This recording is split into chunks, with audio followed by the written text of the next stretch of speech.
¿A quién le pertenece la Mona Lisa de Andy Warhol? Por más de que esta pudiera parecer una pregunta retórica, en realidad la respuesta no es tan sencilla. Porque como es de conocimiento público, Leonardo da Vinci es el único y principal creador de la Mona Lisa, más conocida también como la Gioconda.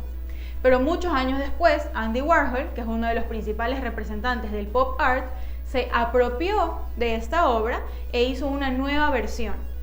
Entonces, ¿a quién realmente le pertenece el derecho de autor sobre esta nueva versión de Warhol, pero que está utilizando como elemento y recurso principal la Mona Lisa, que fue creada por Leonardo da Vinci? Si no sabes la respuesta, quédate atento porque en este video lo vamos a explicar.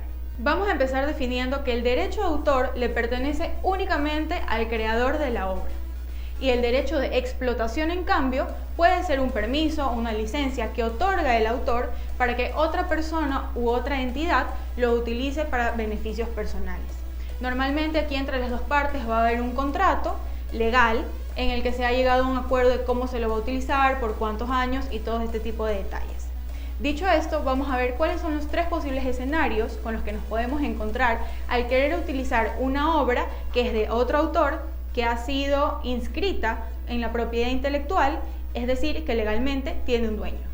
Si yo voy a utilizar una obra que es de un autor que actualmente vive, yo necesito contactarme personal y directamente con el autor, con quien tiene el derecho sobre esta pieza.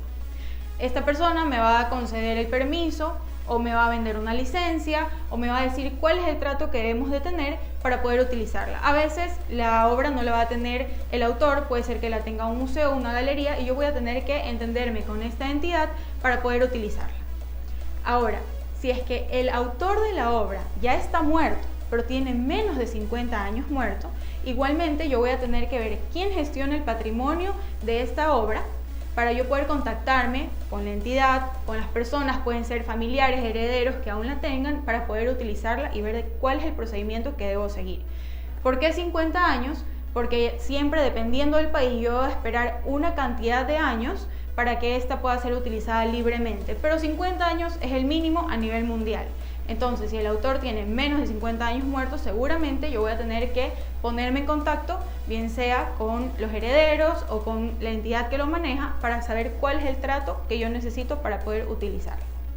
Finalmente, si es que la obra ya ha cumplido con los años de muerte que necesita el autor para que sea dominio público, entonces ya la puedo utilizar libremente.